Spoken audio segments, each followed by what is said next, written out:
Turn to God with all your heart, the source of grace and mercy. Come seek the tender faithfulness of God. A reading from Genesis. In the beginning, when God created the heavens and the earth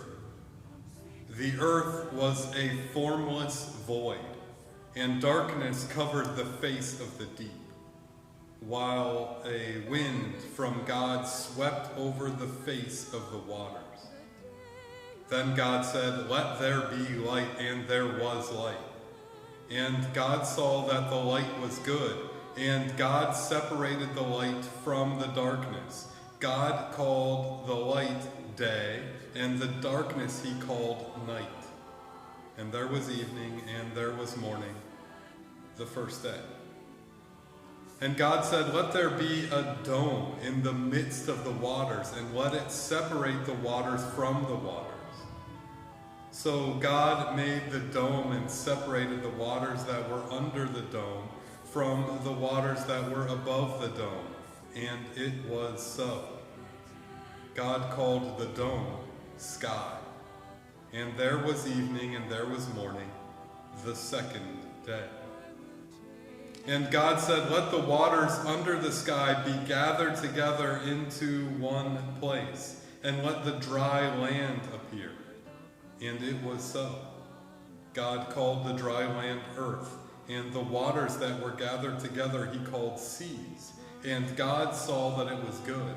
Then God said, "Let the earth put forth vegetation, plants yielding seed, and fruit trees of every kind on earth that bear fruit with the seed in it." And it was so.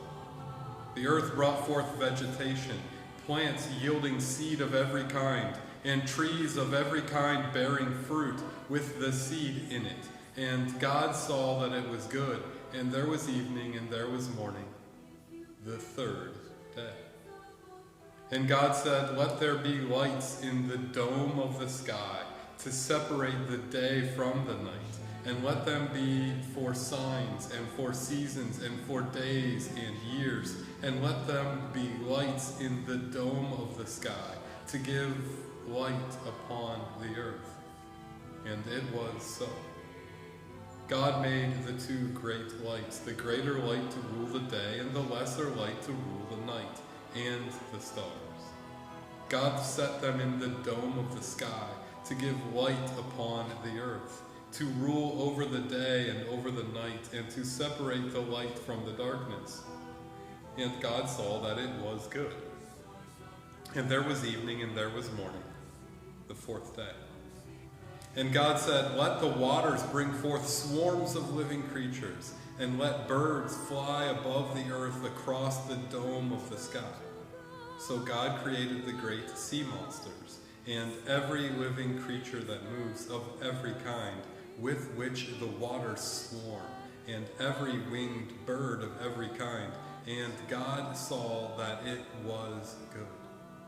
God blessed them, saying, "Be fruitful and multiply, and fill the waters in the seas, and let birds multiply on the earth." And there was evening, and there was morning, the fifth day. And God said, "Let the earth bring forth living creatures of every kind, cattle and creeping things, and wild animals of the earth of every kind." And it was so. God made the wild animals of the earth of every kind, and the cattle of every kind, and everything that creeps upon the ground of every kind. And God saw that it was good.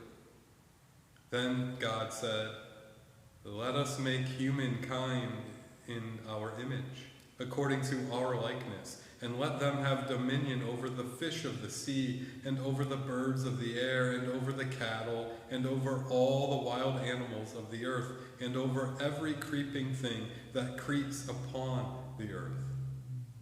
So God created humankind in his image. In the image of God he created them. Male and female he created them. God blessed them, and God said to them, "Be fruitful and multiply, and fill the earth and subdue it, and have dominion over the fish of the sea, and over the birds of the air, and over every living thing that moves upon the earth." God said, "See, I have given you every plant yielding seed that is upon the face of all the earth, and every tree with seed in its fruit. You shall have them for food. And to every beast of the earth, and to every bird of the air, and to everything that creeps on the earth, everything that has the breath of life, I have given every green plant for food." And it was so. God saw everything that he had made, and indeed it was very good. And there was evening, and there was morning, the sixth day.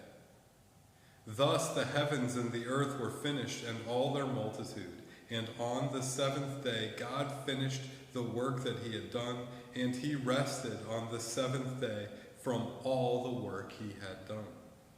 So God blessed the seventh day and hallowed it, because on it God rested from all the work that he had done in creation.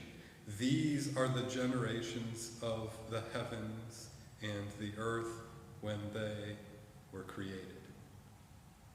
The word of the Lord.